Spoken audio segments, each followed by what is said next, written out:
चुनाव आयोग जल्द ही पूरे देश में वोटर लिस्ट का विशेष गहन पुनरीक्षण शुरू करने की तारीख तय करेगा। अधिकारियों के अनुसार ये प्रक्रिया साल के अंत से पहले शुरू हो सकती है।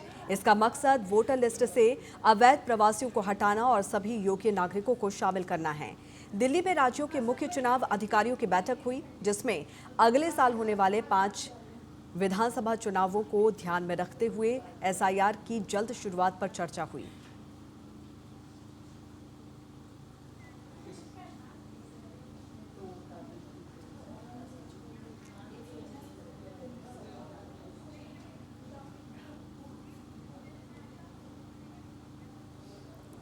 तो साल के अंत से पहले इसकी प्रक्रिया शुरू हो जाएगी, यानी कि अब एसआईआर पूरे देश में लागू होगा। पूरे देश में अब इसे किया जाएगा। अभी तक बिहार में इसको लेकर काफ़ी विपक्ष ने हंगामा किया था, इसको लेकर सवाल खड़े किए थे, लेकिन अब चुनाव आयोग ने इसे लेकर बड़ा फैसला लिया है। चुनाव आयोग अब इसे पूरे देश में लागू करने की कोशिश कवायद करती हुई नजर आ रही है। आपको बता दें कि चुनाव आयोग जल्द ही पूरे देश में वोटर लिस्ट का विशेष गहन पुनरीक्षण शुरू करने की तारीख तय करेगा। अधिकारियों के मुताबिक ये प्रक्रिया साल के अंत से पहले शुरू हो सकती है। इसका मकसद वोटर लिस्ट से अवैध प्रवासियों को हटाना और सभी योग्य नागरिकों को शामिल करना है। दिल्ली में राज्यों के मुख्य चुनाव अधिकारियों की बैठक हुई थी और इसमें अगले साल होने वाले 5 विधानसभा चुनावों को ध्यान में रखते हुए एसआईआर की जल्दी शुरुआत पर चर्चा की गई है।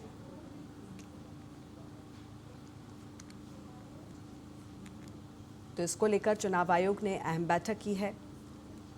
राज्यों के मुख्य चुनाव अधिकारियों के साथ ये बैठक हुई है, जिसमें अगले साल होने वाले 5 विधानसभा चुनावों को ध्यान में रखते हुए एसआईआर की जल्दी शुरुआत करने को लेकर अहम चर्चा हुई है। इस मामले में और अधिक जानकारी के साथ हमारी संवाददाता कंचन इस वक्त हमारे साथ फोन लाइन पर मौजूद हैं। कंचन, अभी तक हमने देखा है कि एसआईआर को लेकर बिहार में काफ़ी हंगामा हुआ है, लेकिन अब चुनाव आयोग इसे पूरे देश में लागू करने की तैयारी करता हुआ नजर आ रहा है और साल के अंत तक इसकी शुरुआत भी हो जाएगी।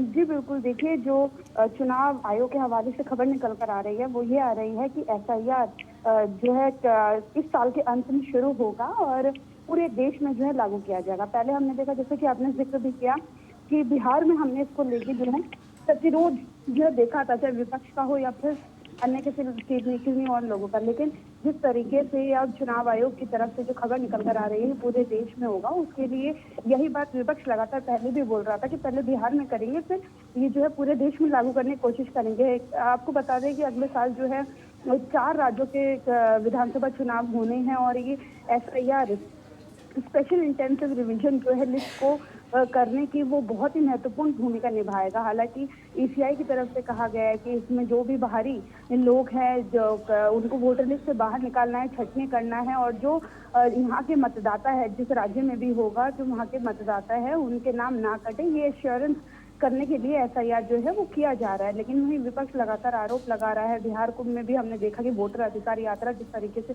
राहुल गांधी, तेजस्वी यादव ने निकाली उसको लेकर, लेकिन अब जब ये ईसीआई के हवाले से इतनी बड़ी खबर आ रही है पूरे देश में, ना केवल बिहार में बल्कि पूरे देश में किया जाएगा।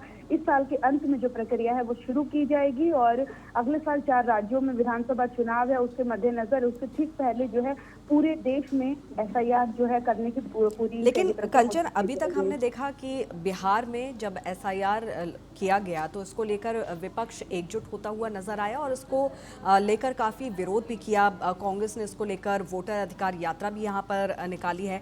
अब जिस तरह से पूरे देश में इसे लागू करने की बात की जा रही है, तो ऐसे में निश्चित तौर पर विपक्ष इसे लेकर एक बार फिर से सत्ता पक्ष को, चुनाव आयोग को घेरता हुआ नजर आएगा।